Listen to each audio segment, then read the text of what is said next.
Hello, ODAC basketball fans, and welcome to our latest preseason men's basketball feature. I have four of our head coaches with me today, and just to introduce them to you, at my upper left, I have Melvin Felix from Eastern Mennonite University, Hilliary Scott at my upper right from the University of Lynchburg, Pete Hamilton to my low left at Randolph College, and Chris McHugh from Washington and Lee University at my low right.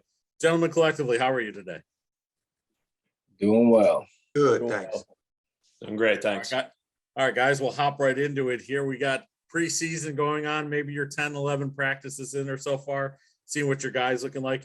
Give us a state of your program and kind of your expectations for this season. I'm going to start my upper left with Melvin. We're doing all right. So right now everybody's healthy, so that's first and foremost. But we're coming along, working hard. We have a good group of some older guys, and then we have some young guys that are trying to figure things out. Mainly some of those sophomores and then some of those freshmen, but we're coming along pretty well. All right, Coach Hamilton.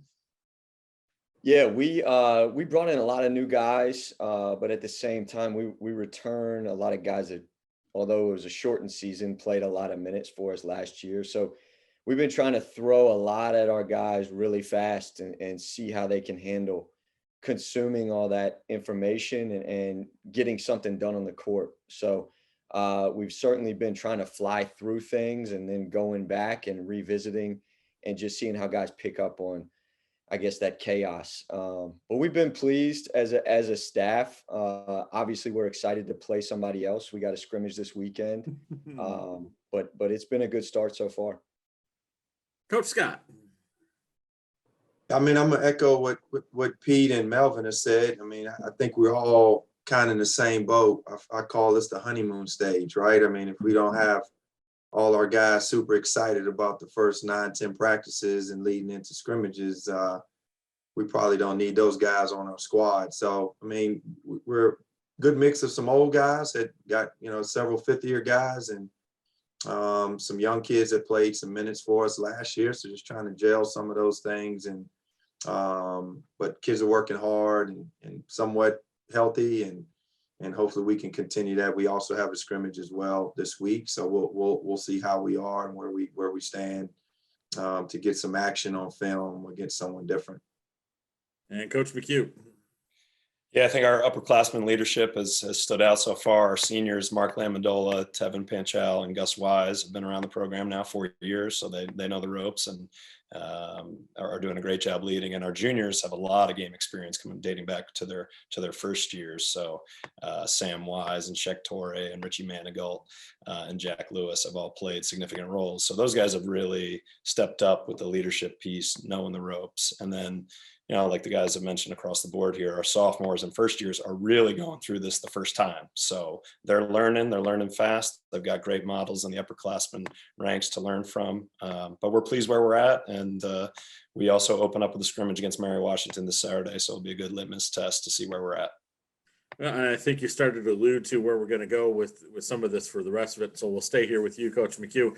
Talk a little bit about this process through the preseason. Obviously, you're getting to play a little bit last year, and we'll touch on that with some of the other coaches here in a second. But this preseason includes really two classes that have never gone through a normal preseason. This is as close to normal as we've been in the last 18 months.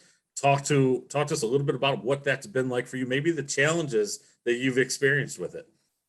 Yeah, it's funny. We were joking off camera. I said, last year around this time, we were wearing latex gloves and we were designing practices where no one could come within 6 feet of each other throughout the entire practice. So it's very difficult to play basketball, at least defense, not coming within 6 feet of one another. So it has been a pleasant return to normalcy of sorts, getting back to the normal everyday grind of playing basketball just from jump. And, we're still trying to take it very seriously. There's still a lot of masking policies that we're following. But at the same time, just being able to get out there and play and feel like, there's a little bit higher degree of certainty that we're going to be able to do this throughout the year and play a normal game schedule and really get to finish the story of our season. We're pretty optimistic about that and enjoying the ride of being back together and playing like we normally do. Coach Felix, kind of along the same lines with you there. Your guys that are out there in the preseason now have got some young guys going through that. The things that you may have learned about yourself with going through last year and how it's helping you manage the guys right now and the energy level they have at the moment. Yeah, I think the optimism is there just because there's a light at the end of the tunnel. You know, we kind of feel like we're going to be able to finish. But I think just going back to, you know, what Coach McHugh was saying from last year, just being able to have some normalcy this year, even though you still have some masking policies, our guys just seem to be really excited. And maybe like Coach Scott said, maybe it's the honeymoon phase. But I think we've learned from that, hey, like we got to take this serious. We can't take it for granted. You know, last year it got taken away, and there's still a chance this year that hopefully nothing crazy happens, but it could happen again. So I think learning from that, it's really translated, especially with our upperclassmen, because they're kind of at the end of the line there. Within the guys that last year were freshmen, I think they got used to kind of like the 114 days, you know, where we could start early and do a lot of stuff. And this year kind of went back to normal, and they're like surprised, like, wait, we can't do all this stuff now.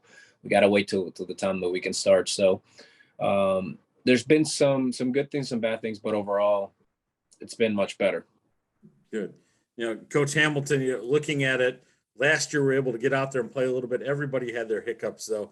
Talk how important it was, though, to be able to get out and play just that bit, given that everything got shut down in 2020 after the ODAC tournament was completed. So we had Randolph Macon, who looked like they were going to make a nice run in the NCAA tournament, got stopped. And then nothing was going on last fall. So now we get out there and we get to play a little bit last year, and that was a good thing here. And now all the excitement that's coming in. Just talk a little bit about how important it was to get out there and play now, and what you think that's done coming into this year. Yeah, I think I mean we got 10 games in last year, and I think we were really fortunate. And however many we could have gotten in, it almost allowed us as coaches and now as a program, probably everywhere you can revisit that thought of let's have some gratitude that you get to play college basketball.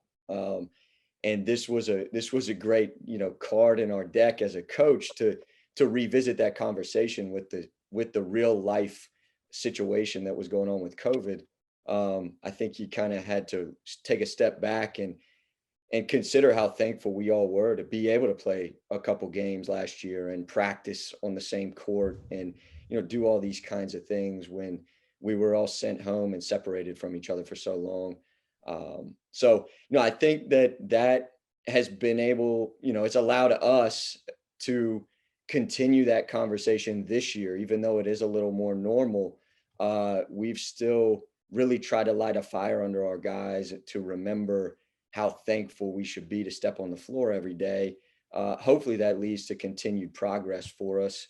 And then the last thing, I think we've just got a lot of community members around here that are just excited to come watch us again, which is really exciting.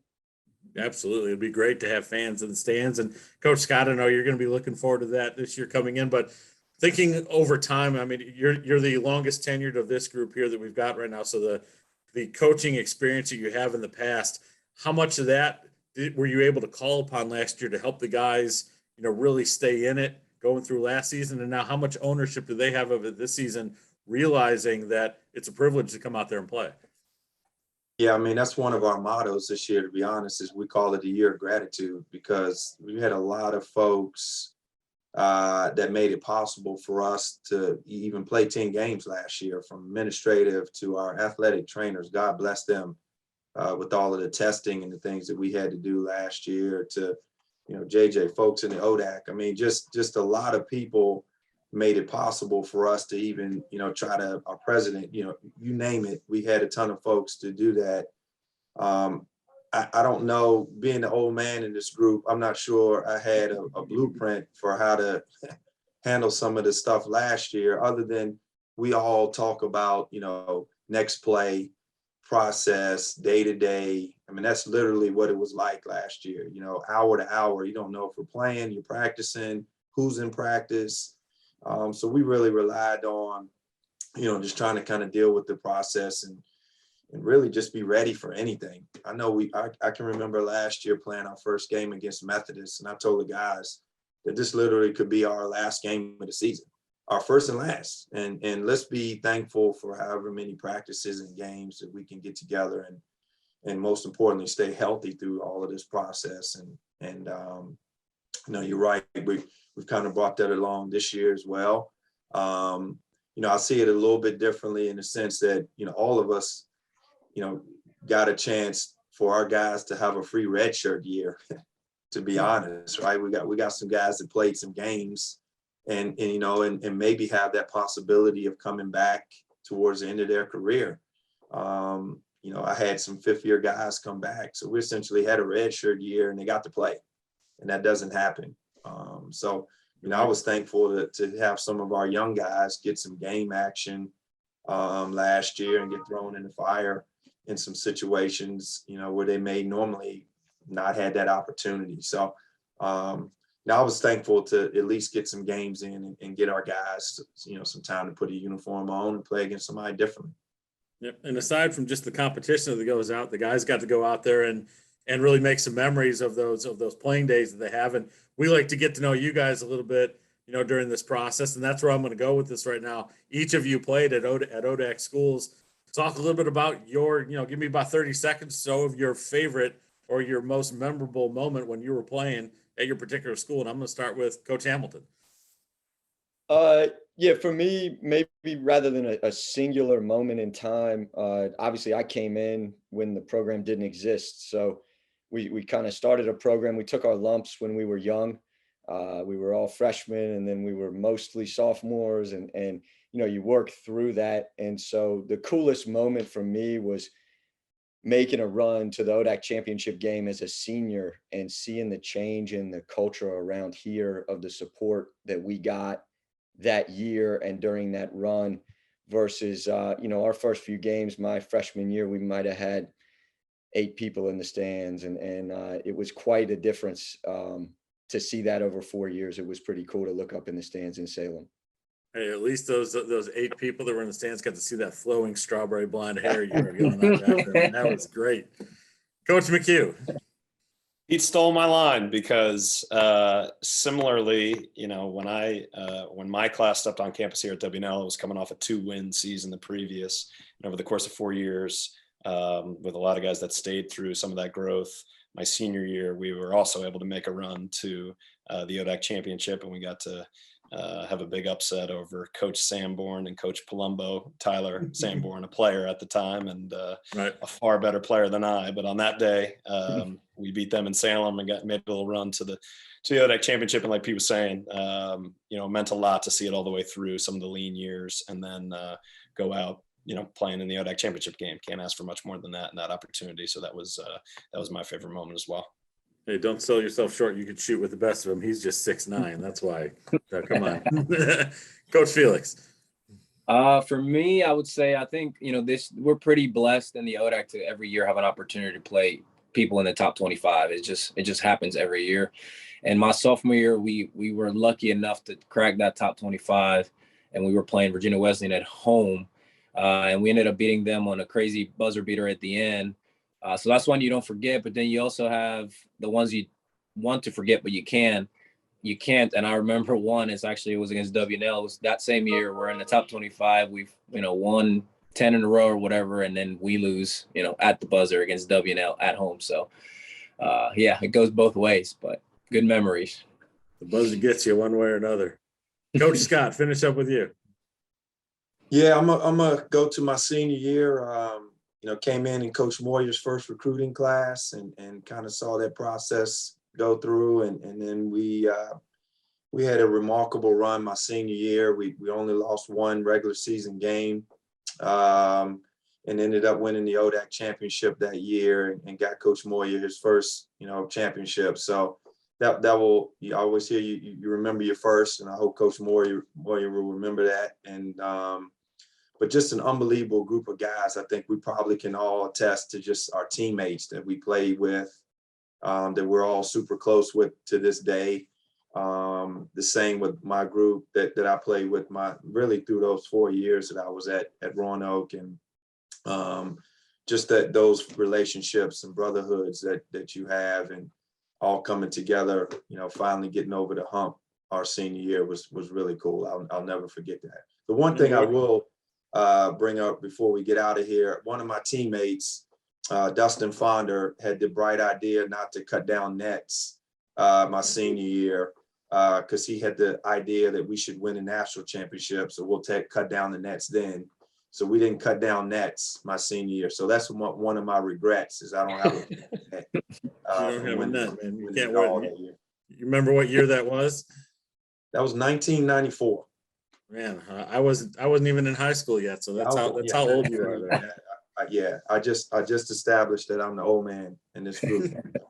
Well, hey, guys, I appreciate you being on here. We're looking forward to seeing you get out there on the floor, which is as early as Friday, November 5, when games can go ahead and get started. So, gents, good luck with that. Thanks for joining me.